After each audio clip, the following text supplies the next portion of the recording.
오늘 나누실 성경 말씀은 시편 117편 1절에서 2절 말씀입니다. 구약 성경 889쪽입니다. 시편 117편 1절에서 2절 말씀입니다. 우리 두 절 말씀 우리 합독하여 함께 읽도록 하겠습니다. 함께 읽습니다. 너희 모든 나라들아 여호와를 찬양하며 너희 모든 백성들아 그를 찬송할지어다. 우리에게 향하신 여호와의 인자하심이 크시고 여호와의 진실하심이 영원함이로다. 할렐루야. 아멘. 시편은 성경 66권 중에서 가장 많은 내용을 담고 있습니다. 내용만 방대할 뿐만 아니라 인생의 기쁨과 슬픔, 행복과 불행, 복과 심판, 건강과 질병, 신뢰와 배신 등의 다양한 주제를 다루는 인생의 희로애락을 우리에게 노래하고 있습니다. 고든 디피라는 신학자는 시편을 구약의 핵심이라고 말하고 또 어떤 이는 시편을 구약의 소우주라고 표현하기도 합니다. 4세기의 신학자였던 아다나시우스는 시편을 성경 전체의 축도라고도 불렀고 바실은 시편을 모든 신학의 요약이라고까지 표현했습니다. 시편을 세밀하게 들어가 보면 그 주제가 약 7가지 유형으로 분류됩니다. 탄식시, 감사시, 찬양의 노래, 구속사, 경축, 지혜, 또 신뢰의 노래라고 또 분류되어집니다. 이 많은 찬양들 가운데 시편에서 가장 중요한 주제를 뽑으라면 저는 찬양의 노래라고 말하고 싶습니다. 시편에 나오는 찬양의 노래들은 하나님의 하나님 되심과 그의 엄위하심, 그리고 그분이 온 세상과 그 백성들에게 베푸신 은택들을 찬송하는 데 집중하고 있습니다.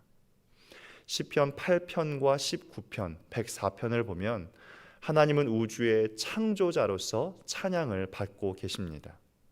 또 66편, 100편, 111편에는 하나님께서 이스라엘의 보호자가 되시고 은혜를 베푸시는 분으로서 찬양을 받으십니다. 또 33편과 103편, 113편은 역사의 주인 되신 하나님께서 찬송을 받고 계시고 시편의 마지막인 146편에서 150편은 모두 할렐루야 시편으로 그 주제를 강조하며 마친다고 볼 수 있습니다. 우리가 오늘 함께 읽은 시편 117편의 말씀도 그중 하나인 역사의 주인 되신 하나님을 찬양하라고 이야기합니다. 1절 말씀입니다. 너희 모든 나라들아 여호와를 찬양하며 너희 모든 백성들아 그를 찬송할지어다. 오늘 1절의 말씀은 이 히브리시의 원칙적인 형태 중에 하나였던 대꾸법이 사용되어졌습니다.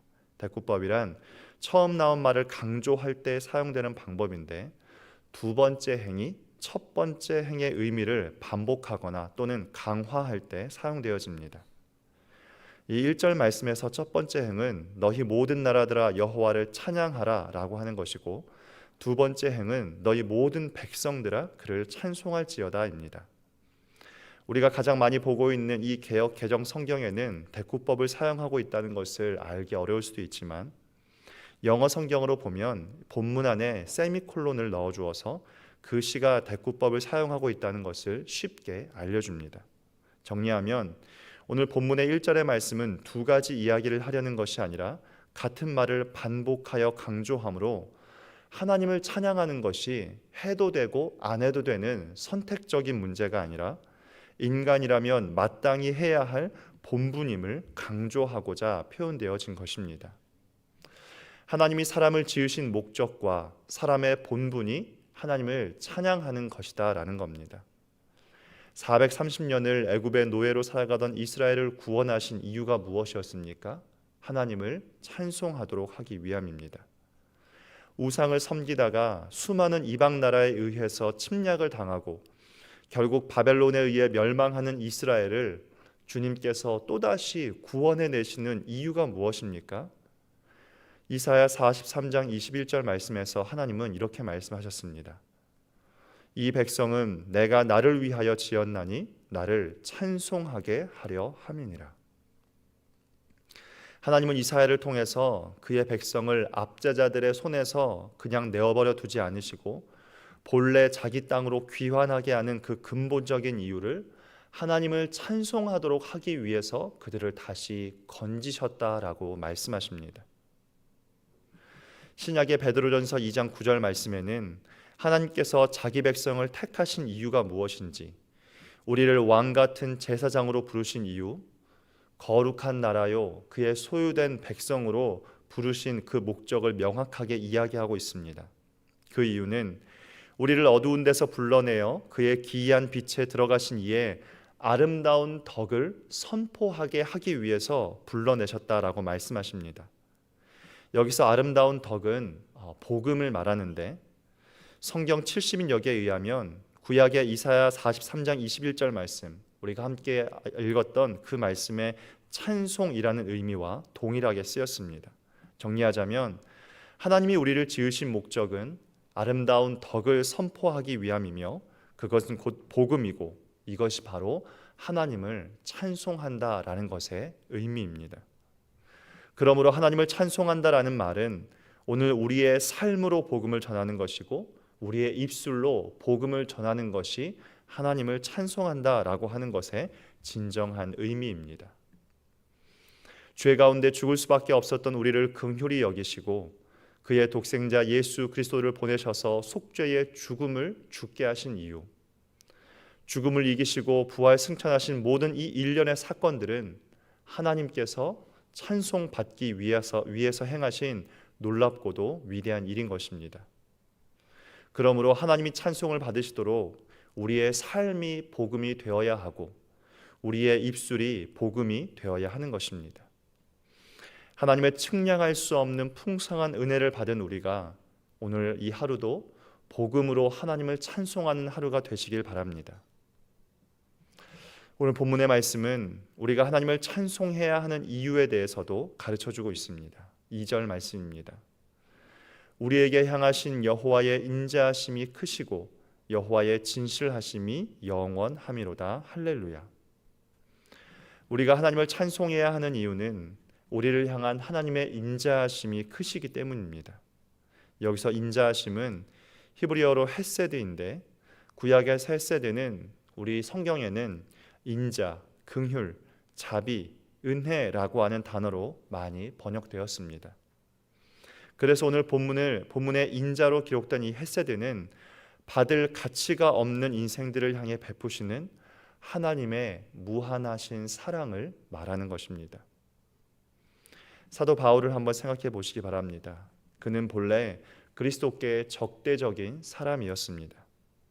그는 그리스도를 따르는 사람들을 남녀를 막론하고 박해하던 사람이었습니다. 그는 하나님 앞에서는 구원받을 만한 어떠한 자격도 그리고 어떠한 조건도 갖추지 못한 사람이었습니다. 그런데 예수님께서 그에게 찾아가 주셔서 헤아릴 수 없는 은총을 베풀어 주셨습니다. 그는 측량할 수 없는 하나님의 크신 그리고 그 풍성한 은혜를 입은 사람이었습니다. 여기서 중요한 것은 이 헤세드가 일회적인 사랑이 아니라 하나님의 언약에 기초하고 있다는 것입니다. 성경에서 언약이란 두 당사자가 서로를 위해 어떤 일을 하기로 합의하여 이루어진 계약을 말합니다.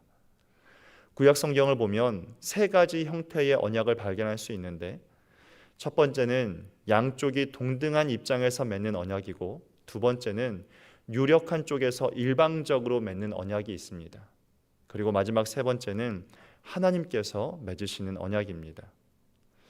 이 가운데에서 하나님께서 사람과 맺는 언약의 특징은 무엇이 있냐면 지속성에 있고 영원성에 있다라는 겁니다. 다시 말해 하나님의 헤세드의 특징은 단회적인 사랑이 아니라 영원한 사랑을 의미하는 것입니다. 단회적인 사랑은 한 번으로 그치기 때문에 과거에 머물게 되고 그때만으로 끝이 납니다. 그러나 언약을 근거로 한 그분의 사랑은 아브라함, 이삭, 야곱, 요셉을 넘어서 택한 배가 2절 말씀에 기록된 것처럼 우리에게까지 신실하게 지켜져 온 것입니다. 이처럼 헤세드는 언약에 근거한 그분의 사랑을 말하고 있는 것이고, 그렇기에 그분의 인자하심이 크고 그분의 진실하심은 영원하다라고 표현하고 있는 것입니다. 우리들 중에 하나님의 무한하고 영원한 사랑을 받을 만한 가치가 있는 사람이 누가 있겠습니까? 우리 중에 그분의 기준에 오를 만큼 온전한 사람이 어디 있겠습니까? 이사야 6장을 보면 이사야가 하나님을 만나서 선지자로 부르심을 받는 장면이 나옵니다. 그는 환상 중에 하나님의 성전을 보게 되었고, 그곳에서 하나님의 거룩하심을 찬송하고 있는 천사들을 보게 되었습니다. 그리고 그가 드디어 하나님을 만난 이사야의 그 첫 마디가 무엇이었습니까? 그는 이렇게 고백하고 있습니다. 화로다 나여 망하게 되었도다. 이 땅에서 하나님의 인자하심, 긍휼하심, 자비하심, 은혜라고 부르는 하나님의 헤세드가 우리의 인생 가운데 없다면 그 누구도 하나님 앞에 설 수 없을 것임을 우리는 잊어서는 안 될 것입니다. 그래서 에베소서 2장 8절 말씀은 우리에게 이렇게 이야기하고 있습니다. 너희는 그 은혜에 의하여 믿음으로 말미암아 구원을 받았으니 이것은 너희에게서 난 것이 아니요 하나님의 선물이라. 우리의 구원이 하나님의 헤세드에 의한 선물이라고 하는 것을 우리가 늘 기억하기를 바랍니다. 오늘을 살아가는 우리의 오늘이 하나님의 헤세드로 인하여서 주어진 것임을 감사하는 하루가 되기를 바랍니다. 이것이 우리가 하나님을 찬송해야 하는 이유입니다. 말씀을 마무리하겠습니다. 하나님의 측량할 수 없는 풍성한 은혜를 입고 있는 교우님 계십니까? 일회적인 사랑이 아니라 오늘도 여전히 그분의 헤세드를 경험하고 계십니까? 하나님을 찬양합시다. 내 삶의 의미와 인생의 목적이 무엇인지 오늘 말씀을 통해서 다시 한번 점검하는 하루가 됩시다. 우리가 주님을 찬양할 때 주님은 오늘도 우리의 삶 가운데 그분의 측량할 수 없는 은혜를 베푸실 것입니다. 기도하겠습니다. 하나님 아버지, 죄로 말미암아 죽었던 우리를 헤세드의 사랑으로 끌어안아 주시니 감사합니다. 여호와의 인자하심이 크고 여호와의 진실하심이 영원하기에 오늘도 우리는 여전히 주님을 찬양합니다. 오늘 우리가 드리는 찬송이 주님께 닿을 때 우리 안에 있는 어둠이 물러가고 주님의 빛이 머무름과 기쁨과 평안, 주님의 그 충만한 사랑으로 오늘 우리를 덮어 주시옵소서. 예수님의 이름으로 기도드립니다. 아멘.